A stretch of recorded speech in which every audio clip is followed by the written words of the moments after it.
تھا، اپنے قوم کے مسائل کو جانتا اور پہچانتا تھا۔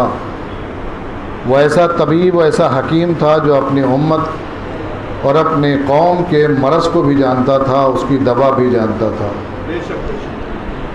جاتے جاتے پیغمبر نے کہا، اے میری امت، میری قوم، میرے چاہنے والوں، میرے شہدائیوں، میرا کلمہ پڑھنے والوں، گھبراؤ نہیں، انی تارکن فیکم الثقلین، میں تمہارے درمیان میں دو گراں قدر چیزیں چھوڑ کے جا رہا ہوں، کتاب اللہ و اطرتی، ایک اللہ کی کتاب ہے اور دوسرے ہماری اطرت ہے۔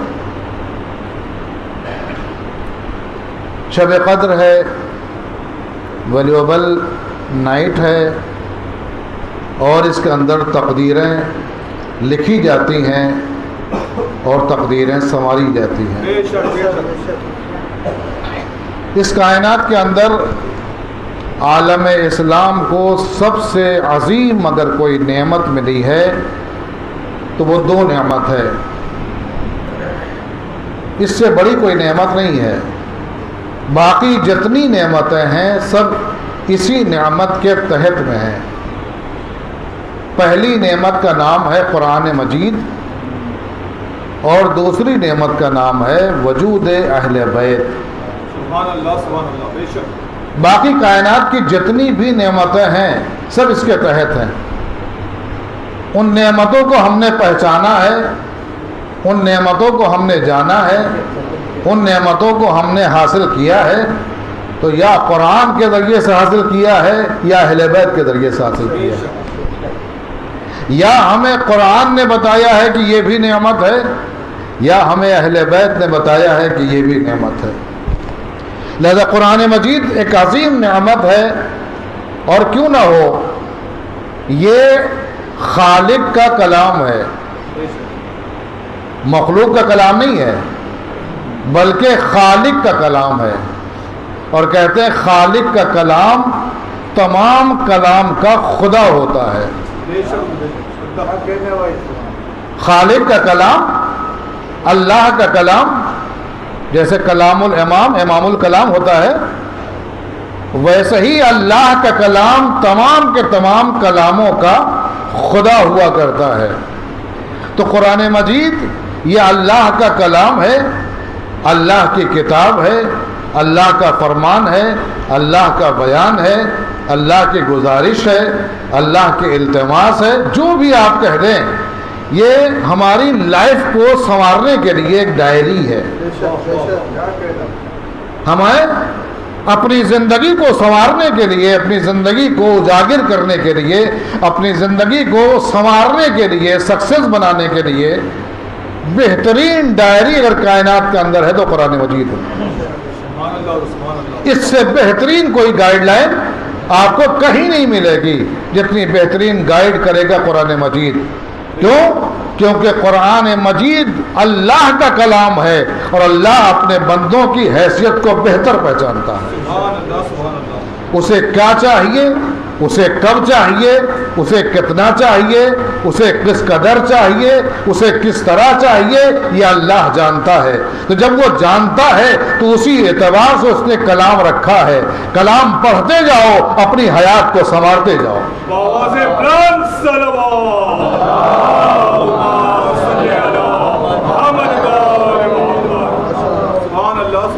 اور اس کے علاوہ یہ ہے کہ اس قرآن مجید کا نازل ہونا اس لیے بھی ضروری تھا کہ جب تک کہ انسان خاموش رہتا ہے اس کی حیثیت پہچانی نہیں جاتی۔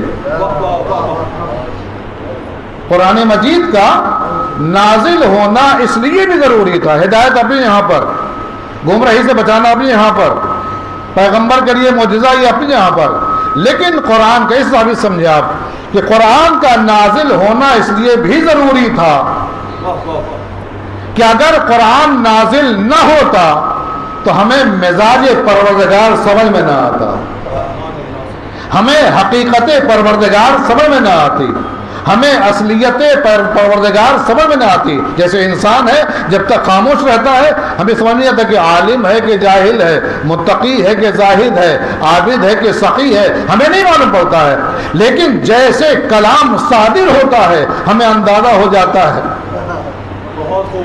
جیسے ہی کلام اس کا صادر ہوتا ہے ہمیں اندازہ ہو جاتا ہے یہ عالم ہے کہ جاہل ہے، یہ متقی ہے کہ پرہیزگار ہے، یہ زاہد ہے کہ عابد ہے، یہ سخی ہے کہ کنجوس ہے. ایسے ہی اس قرآن مجید کے نازل کرنے کا جو مقصد ہے وہ یہ ہے کہ اپنے پروردگار کو پہچانو.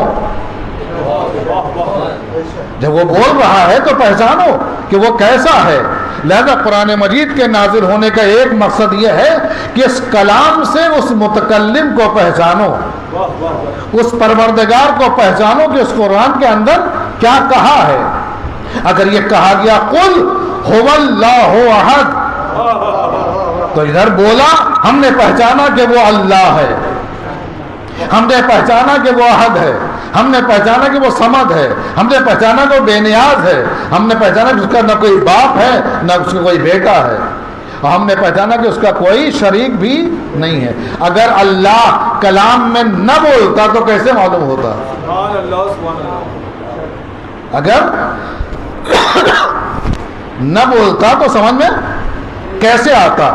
تو قرآن مجید کا نازل ہونا اس لیے بھی ضروری تھا تاکہ ہم اللہ کی اصلیت کو پہچان سکیں. کیونکہ جب سارے خداؤں کو لوگ پہچانوا رہے تھے تو لوگوں نے کہا کہ یا رسول اللہ آپ نے بتائیے آپ کا خدا کیسا ہے، آپ کا خدا کیسا ہے. تو کہا کہ پیغمبر نے کہا میں کیوں بتاؤں کہ میرا خدا کیسا ہے، مجھے کیا معلوم. اس نے مجھے پیغمبر بنا کے بھیجا ہے، اس نے مجھے میرے نبی بنا کے بھیجا ہے، خود اللہ بتائے گا کہ وہ کیسا ہے. تو اللہ نے اپنے تعارف کے لیے، اپنی پہچان کے لیے، اپنی معرفت کے لیے، اپنی شناسائی کے لیے سورہ توحید کو پیغمبر کے حوالے کر دیا.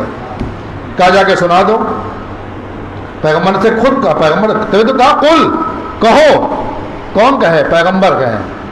قل هو اللہ احد، کہہ دو کہ وہ اللہ ایک ہے، احد ہے. احد اس لفظ کو کہتے ہیں کہ جس کا دو نہ ہوتا ہو. اللہ یعنی قابل پرستش ہے. ہوا یہ عظمت کی طرف اشارہ ہے، یعنی ایک ہی لفظ کے اندر، ایک ہی آیت کے اندر وعدے کہتے ہیں وہ عظمتوں والا ہے، وہ پرستش کے لائق ہے، اور وہ ایک ایسا ہے کہ جس کا دو ہو ہی نہیں سکتا ہے. صلوات پڑھنے پر محمد والے محمد.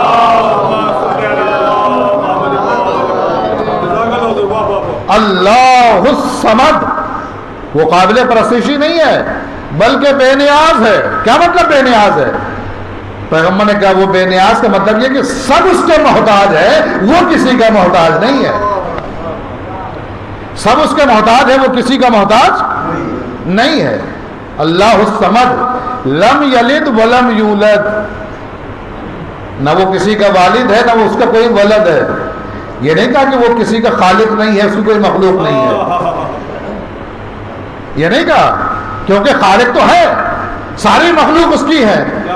تو لفظ یلد ولم یولد کہہ کے بتا دیا کہ دیکھو والد نہیں ہے، خالق سب کا ہے. ولد اس کا کوئی نہیں ہے لیکن مخلوق سب اس کی ہے. لفظوں کی نزاکت سمجھے آپ. یعنی اس لفظوں کے ذریعے سے اندازہ ہوتا ہے کہ جب کلام ایسا ہے تو متکلم کیسا ہوگا. ایک صلوات پڑھتے پر محمد والے محمد.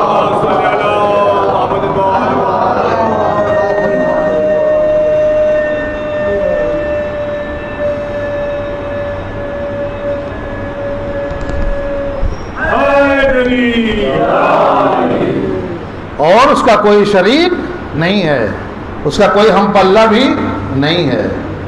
تو یہ تعارف کرایا قرآن مجید نے. تو یہ اللہ بولا تاکہ اللہ پہچانا گیا. اللہ جب بولا تو اللہ اس کے ذریعے سے پہچانا گیا. تو یہ زبان ہے پروردگار کی قرآن مجید، یہ بیان نہیں ہے. بیان کے ساتھ ساتھ یہ لسان پروردگار ہے قرآن مجید. اس کی عظمتوں کو پہچانے آپ. قرآن مجید کہ خاصیت اور اللہ کی خاصیت ایک ہی ہے. جو خاصیت اللہ کی ہے وہی قرآن مجید کے اندر ہے. یعنی جتنے بھی صفات و کمالات اللہ کے اندر پائے جاتے ہیں وہ سب کے سب قرآن مجید کے اندر پائے جاتے ہیں. وہ سب کے سب قرآن مجید کے اندر پائے جاتے ہیں. اگر کوئی اللہ کے کمالات کو دیکھنا چاہتا ہے, اللہ کے صفات کو پہچاننا چاہتا ہے, اس کی عظمتوں کو دیکھنا چاہتا ہے, اس کے جلوے کو دیکھنا چاہتا ہے, قرآن کو پڑھتا جائے, جلوے نظر آتے جائیں گے, اس کے کمالات نظر آتے جائیں گے. یہ الفاظ نہیں ہے بلکہ صفات الہی کا آئینہ ہے. یہ صفات الہی کا آئینہ ہے. اس کے اندر اللہ کا کمال نظر آتا ہے, اللہ کا جمال نظر آتا ہے, اللہ کا جلوہ نظر آتا ہے, اللہ کے کرشمے نظر آتے ہیں, اللہ کے صفات نظر آتے ہیں, اللہ کی حیثیت نظر آتی ہے, اللہ کی حقیقت نظر آتی ہے. یہ قرآن کی عظمت ہے. چونکہ قرآن نازل ہوا اس لیے بتا رہا ہوں میں کہ قرآن کو پڑھیں تاکہ اللہ سمجھ میں آئے. اللہ ہمیں سمجھ میں اس لیے نہیں آتا ہے کہ ہم نے قرآن کو پڑھا نہیں. قل هو اللہ احد جو ہے ہزاروں مرتبہ پڑھا ہوگا لیکن کبھی ترجمہ نہیں پڑھا ہوگا. آپ ترجمہ دیکھیں آپ تو آپ کو لطف آئے گا, لطف آئے گا. آپ جب کسی تعریف کرتے کہتے وہ, ارے بھائی وہ, ان کی بات ہی الگ ہے. یہ ہوا وہی ہے, یہ ہوا کے اندر وہی کیفیت ہے بھائی, اس کی کیا بات ہے. یہ وہی لفظ ہے جو اندازہ آپ اردو میں جو استعمال کرتے ہیں بالکل وہی ہے کیفیت ہے کہ ہوا وہ, یعنی جہاں پر عظمتیں نثار ہوتی ہیں, جہاں پر بلندیاں ختم ہو جاتی ہیں, وہاں سے عظمت پروردگار شروع ہوتی ہے. انسان کا دائرہ فکر پہنچ نہیں سکتا ہے وہاں پر جہاں پر اللہ کی عظمت ہے. ہم اللہ کو اتنا ہی سمجھ سکتے ہیں جتنا قرآن کے ذریعے سے اللہ نے ہمیں سمجھایا ہے. اور اللہ کی عظمت کو سمجھنا بھی ضروری ہے, اور اگر عظمت کو سمجھنا ضروری ہے تو پھر قرآن کا پڑھنا بھی ضروری ہے. دیکھیں نماز, روزہ, حج و زکوٰۃ, خمس و جہاد کے لیے نہیں کہا کہ جتنا ہو سکے پڑھ لیا کرو, لیکن قرآن مجید کے لیے کہا کہ جتنا بھی میسر ہو, جتنا بھی ممکن ہو, جتنا بھی ہو سکے اسے قرآن کو پڑھ لیا کرو. یہ نہیں کہا گیا کہ پورا قرآن پڑھ ڈالو لازمی طور پر, نہیں. اگر نہیں پڑھ سکتے ہو, ایک مومن کی علامت بھی کم سے کم جو ہے ایک دن کے اندر ایک مومن کو 40 آیتیں پڑھنی چاہیے. امام علی رضی اللہ عنہ قول ہے کہ نہیں ہے؟ نعرہ تکبیر, نعرہ رسالت, نعرہ حیدری, محمد والے محمد صلوات. تو قرآن کے لیے کہا گیا قرآن جتنا بھی ہو سکے پڑھ لو. کیوں؟ قرآن کا پڑھنا چاہے تھوڑا ہو یا زیادہ ہو, تھوڑا اس لیے اللہ نے کہا کہ اگر تم تھوڑا بھی پڑھ لو گے تو بہت کچھ پا جاؤ گے. اگر تم تھوڑا بھی پڑھ لو گے تو بہت کچھ پا جاؤ گے. اتنا زرخیز علاقہ ہے یہ, اتنا گہرا سمندر, اتنا موتیوں والا سمندر ہے, اتنے جواہرات ہیں کہ اگر تھوڑا سا غوطہ لگاؤ گے تو موتی مل جائے گا. تو اگر تھوڑا دیر پڑھ لو گے تو ثواب ہے. اسی لیے جناب موسیٰ سے جب ان کی قوم نے کہا کہ ہمیں اپنے خدا کو دکھا دے, جناب موسیٰ نے کہا کہ جو ہے علم دکھائی دینے والی چیز ہے. کیا کوئی علم کو دیکھ سکتا ہے؟ عشق اور محبت کو دکھائی دینے والی چیز ہے, مہر و محبت کو دکھائی دینے والی چیز ہے. قدرت کبھی دکھائی دیتی ہے, پاور کبھی نظر آتا ہے. اللہ علم ہے, اللہ عشق ہے, اللہ محبت ہے, اللہ الفت ہے, اللہ مہر و محبت کا نام ہے. یہ چیزیں دکھائی نہیں دیتی ہیں, محسوس کی جاتی ہیں. تم یہ کہتے ہو کہ اللہ کو دکھاؤ, کیسے دکھاؤں؟ اللہ علم ہے, علم دکھائی نہیں دیتا ہے, علم محسوس کیا جاتا ہے. اللہ عشق ہے, عشق دکھائی نہیں دیتا ہے بلکہ عشق محسوس کیا جاتا ہے. اللہ مہر و محبت ہے, مہر و محبت محسوس کیا جاتا ہے, دکھائی نہیں دیا جاتا ہے. اللہ دیکھنے والی چیز نہیں ہے، بلکہ اللہ کو محسوس کرو جیسے تم پاور کو محسوس کرتے ہو، جیسے تم علم کو محسوس کرتے ہو، جیسے عشق و محبت کو محسوس کرتے ہو۔ یہ دکھائی دینے والی چیز نہیں ہے۔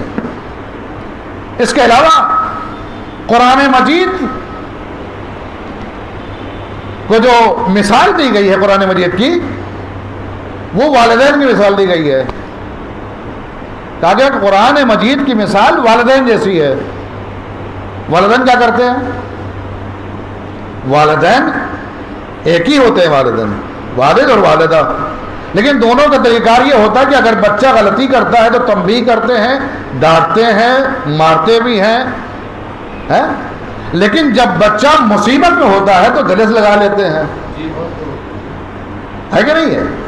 وہی ماں باپ جب بچہ غلطی کرتا ہے تو ڈانٹتے بھی ہیں، پھٹکارتے بھی ہیں، مارتے بھی ہیں، تنبیہ بھی کرتے ہیں، لیکن جب بچہ اچھا کام کرتا ہے، کوئی مصیبت میں پھنس جاتا ہے تو وہی ماں باپ گلے سے لگا لیتے ہیں، پیار کرتے ہیں، محبت کرتے ہیں۔ قرآن والدین جیسا ہے، قرآن ڈانٹتا بھی ہے، محبت بھی کرتا ہے۔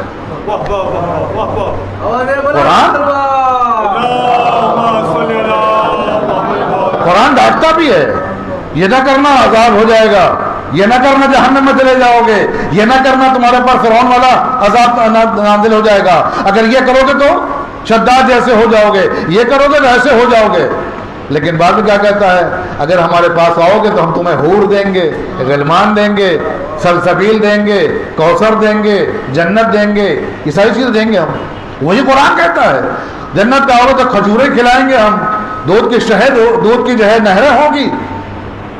تو یہ قرآن مجید والدین کی طرح ہے، انسان کو ڈرنا نہیں چاہیے۔ وہی ماں باپ جو شفقت کرتے ہیں، پیار کرتے ہیں، مہربانی کرتے ہیں، جب وقت آتا ہے ڈانٹتے بھی ہیں، تو ڈانٹنا بھی رحمت ہے ان کا۔ قرآن مجید اگر ڈانٹتا ہے تو اس سے گھبرائے نہیں ہے، ڈانٹنا اس کا فریضہ ہے، لیکن محبت بھی تو کرتا ہے۔ اسی لیے پیغمبر نے کہا اذا التبست علیکم الفتن کقطع اللیل المظلم فعلیکم بالقرآن، جب اندھیرے، تاریکیاں، مشکلات، پریشانیاں، بلائیں تمہیں چار طرف سے گھیر لیں، تم قرآن سے وابستہ ہو جاؤ، قرآن سے لپٹ جاؤ۔ جیسے بچہ باہر جب کسی مصیبت میں گھر جاتا ہے تو دوڑ کے آتا ہے، ماں باپ سے لپٹ جاتا ہے اور بچ جاتا ہے، ایسے ہی اگر تم قرآن سے وابستہ ہو جاؤ گے تو بلائیں تمہارے پاس کبھی نہیں آئیں گی، مصیبتیں کبھی نہیں آئیں گی، پریشانیاں کبھی نہیں آئیں گی تمہیں۔ لیکن تمہیں خیال کرنا ہوگا اس بات کا کہ دیکھو جب ڈانٹے تو اس کی بات کو سن لینا، پیار کرے تو اس کے پاس ضرور رہنا تم، یہ والدین کا ہے۔ اس کے بعد یہ کیا آ گیا کہ قرآن مجید کی مثال خورشید جیسی ہے، آفتاب جیسی ہے، سورج جیسی ہے۔ سورج کسی خاص آدمی کے لیے چمکتا نہیں ہے، سورج کسی خاص آدمی کے لیے نہیں چمکتا ہے بلکہ سب کے لیے ہوتا ہے۔ تو جیسے سورج سب کے لیے ہوتا ہے ویسے قرآن بھی سب کے لیے ہے، قرآن بھی سب کے لیے ہے۔ تو جیسے سورج کی روشنی سب کے لیے مفید ہوتی ہے ویسے ہی قرآن کی تعلیم سب کے لیے مفید ہے۔ اب اگر کوئی اپنی کھڑکی بند کر لے، اب اگر کوئی اپنی دروازہ بند کر لے، کوئی پردہ برابر کر دے تو روشنی نہ جائے اور کہے کہ سورج تو چمک نہیں رہا ہے، ہم فائدہ کیسے اٹھائیں؟ یہ غلطی ہماری ہے، قصور ہمارا ہے۔ ایسے ہی قرآن مجید بھی ہے، جو جو پڑھے گا اس سے فائدہ ہوگا۔ اس کے بعد ایک مثال اور بھی دی گئی کہ قرآن مجید کی مثال دریا کی طرح ہے، قرآن مجید کی مثال دریا کی طرح ہے۔ کیوں؟ دریا پہ جانے والے دو طرح کے افراد ہوتے ہیں، کچھ وہ افراد ہوتے ہیں جو دریا کے کنارے جاتے ہیں اور بیٹھ جاتے ہیں کہ انہیں تیرنا آتا نہیں ہے، سوئمنگ آتی نہیں ہے، اتر سکتے نہیں ہیں، تاہ کا اندازہ نہیں ہے، گہرائی کا اندازہ نہیں ہے، تو وہ کنارے بیٹھ جاتے ہیں، وہ کنارے بیٹھ جاتے ہیں۔ لیکن کچھ لوگ وہ ہوتے ہیں جو اسی دریا میں کود جاتے ہیں، چونکہ تیراکی جانتے ہیں، جو کہ تیرنا جانتے ہیں، وہ غوطہ لگاتے ہیں اور غوطہ لگانے کے بعد وہاں سے موتیاں لے کر کے آتے ہیں، جواہرات لے کر کے آتے ہیں۔ قرآن مجید بھی ایسے ہی ہے، کچھ لوگ ایسے ہیں جو قرآن کو فقط پڑھتے ہیں، عبارت کو صرف عبارت کو پڑھتے ہیں، گہرائی کو نہیں جانتے ہیں۔ لیکن کچھ لوگ ایسے ہیں جو تفسیر جانتے ہیں، تعویل جانتے ہیں، تنزیل جانتے ہیں، اس کی گہرائی کو جانتے ہیں۔ لیکن جو افراد دریا کے کنارے بیٹھتے ہیں ان کا کوئی فائدہ ہوتا ہی نہیں ہوتا ہے۔ ہوتا ہے، ٹھنڈی ہوا ملتی ہے، موجوں کی خنکی ملتی ہے، موجوں کی جو ہے تڑپ کو دیکھتے ہیں، دریا کے روانی کو دیکھتے ہیں، انہیں کیف محسوس ہوتا ہے، انہیں کیف محسوس ہوتا نہیں ہوتا ہے، بہترین فضا ملتی ہے، حالانکہ تیرنا آتا نہیں ہے، صرف دریا کے کنارے جا کے بیٹھے ہیں۔ اب جو لوگ کہتے ہیں ہم کیا کریں، قرآن ہمیں پڑھنا آتا نہیں ہے، ہم بیٹھ کے کیا کریں، ہمیں سمجھنا آتا نہیں ہے، ہم پڑھ کے کیا کریں، تو سنیں یہ مثال کہ دریا کنارے جا کے بیٹھتے ہیں، انہیں خلقی ملتی ہے، انہیں اچھی ہوا ملتی ہے، انہیں ٹھنڈی ہوا ملتی ہے، انہیں موجوں کی روانی دکھائی دیتی ہے، انہیں خوشگوار موسم دکھائی دیتا ہے، انہیں کیف محسوس ہوتا ہے۔ قرآن کے پاس بیٹھو گے یا قرآن پڑھو گے تو انہیں اتنا ہی فائدہ ملے گا جتنا دریا کے کنارے اسے مل رہا ہے۔ دریا کے کنارے اسے جو لذت مل رہی ہے وہی لذت تمہیں ملنے والی ہے۔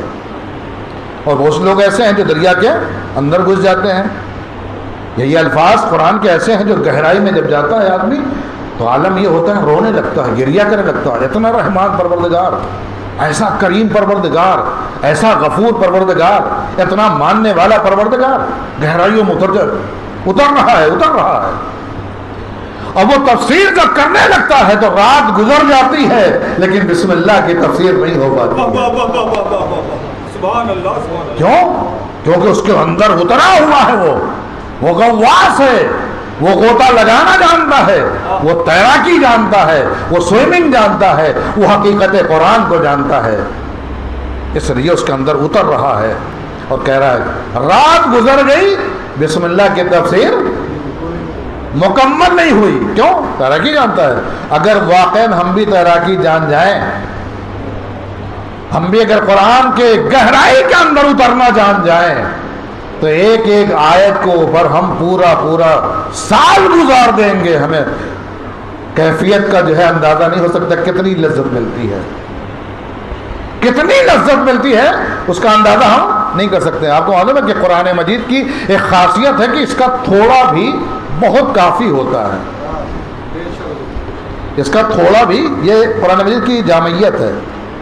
ایک تو یہ کہ اس کے اندر سب کچھ موجود ہے، قصے اس کے اندر موجود ہے، لطیفے اس کے اندر موجود ہے، داستان اس کے اندر موجود ہے، احکام اس کے اندر موجود ہے، عقیدہ اس کے اندر موجود ہے، عمل اس کے اندر موجود ہے، تہذیب اس کے اندر موجود ہے، تمدن اس کے اندر موجود ہے، زندگی اس کے اندر موجود ہے، طریقہ موت اس کے اندر موجود ہے، سب کچھ، عبرتیں اس کے اندر موجود ہے، نصیحتیں اس کے اندر موجود ہے، سب کچھ موجود ہے اسی قرآن کے اندر، سب کچھ اسی قرآن کے اندر مل جائے گا۔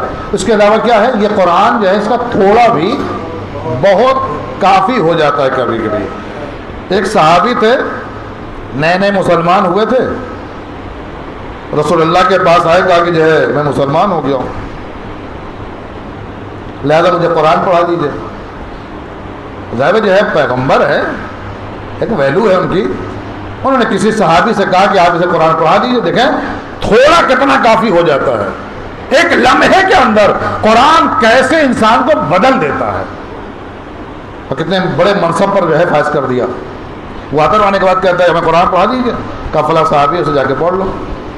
وہ گئے، جانے کے بعد جو ہے پڑھتے پڑھتے یہ ہے آخری جو ہے سپارہ پڑھ رہے تھے، اور یہ سورہ جو ہے وَمَن يَعْمَلْ مِثْقَالَ ذَرَّةٍ خَيْرًا يَرَهُ وَمَن يَعْمَلْ مِثْقَالَ ذَرَّةٍ شَرًّا يَرَهُ۔ یہ جو ذرہ برابر بھی خیر انجام دیتا ہے اللہ اسے بھی دیکھ رہا ہے، اور جو ذرہ برابر بھی شر انجام دیتا ہے اللہ اسے بھی دیکھ رہا ہے۔ جیسے وہ اس آیت کے اوپر پہنچا اس نے قرآن کو بند کر دیا، اس نے قرآن کو بند کر دیا اور جانے لگا، کہنے لگا کہ جو ہے یہ میرے لیے کافی ہے، اتنا جملہ میرے لیے کافی ہے کہ اللہ ہمارے ہر عمل خیر کو دیکھتا ہے اور اللہ ہمارے ہر عمل شر کو دیکھتا ہے. یہ عقیدہ ہمارا بھی کمزور ہے کہ ہم سمجھتے ہیں کہ یہاں دیکھتا ہے باہر نہیں دیکھتا ہے. لہذا یہاں اچھی اچھی باتیں اور باہر فضولیات، اس کی وجہ یہی ہے. تو وہ کہتا ہے کہ ہمارے لیے اتنا کافی ہے. اس صحابی نے پیغمبر سے کہا یا رسول اللہ کیسا آپ نے جو ہے مسلمان بھیجا تھا، وہ تو ایک ہی آیت کے اوپر چلا گیا. تو پیغمبر کے جملے ہیں، پیغمبر کے جملے ہیں کہ رجع فقیہن، وہ فقیہ بن کے گیا ہے. کیوں؟ کیونکہ ایک آیت اس نے سنی، اس نے طے کر لیا کہ میں اس پر پہلے عمل کروں گا، کوئی کار خیر نہیں چھوڑوں گا کیونکہ میرا پروردگار دیکھ رہا ہے، اور کوئی بھی عمل شر انجام نہیں دوں گا کیونکہ میرا پروردگار مجھے دیکھ رہا ہے. پیغمبر نے کہا وہ فقیہ بن کے گیا ہے. تو دیکھا آپ نے ایک آیت نے لمحوں میں عام مسلمان سے فقیہ بنا دیا. عام مسلمان بن کر کے آیا تھا اور فقیہ بن گیا. تو قرآن مجید کی خاصیت ہے کہ اس کا تھوڑا بھی بہت ہے. اور قرآن مجید کا جو ہے ماہ رمضان کے اندر تو کہتے ہیں کہ جو ہے اگر ایک آیت پڑھو گے تو پورے قرآن کا ثواب ملتا ہے. تو یہ تو اور بہترین چیز ہے کہ اگر انسان قرآن مجید کی آیتوں پر غور کرے، اس کی خاصیتوں پر غور کرے، تو اندازہ ہوگا قرآن مجید کتنی عظمتوں والی کتاب ہے. یقین مانے کہ اس کو پہچاننا بہت ضروری ہے کیونکہ یہ ہماری شکایت بھی کرے گا.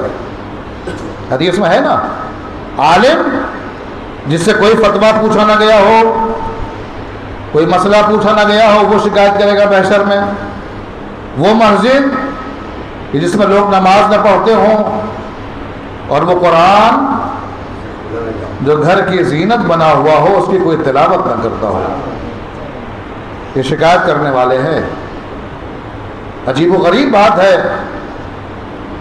کہ ہمیں پیپر پڑھنے کا ٹائم مل جاتا ہے، ناول پڑھنے کا ٹائم مل جاتا ہے، فیس بک پڑھنے کا ٹائم مل جاتا ہے، واٹس ایپ پہ میسج پڑھنے کا ٹائم مل جاتا ہے، لیکن قرآن پڑھنے کا ٹائم نہیں ملتا.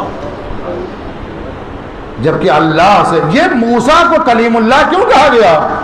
کیونکہ موسیٰ کوہ طور پر جاتے تھے، اتنے لاڈلے تھے کہ اللہ ان سے بات کرتا تھا. یہی ہے نا کرم، اور اسی لیے ان کو کلیم اللہ کہا گیا.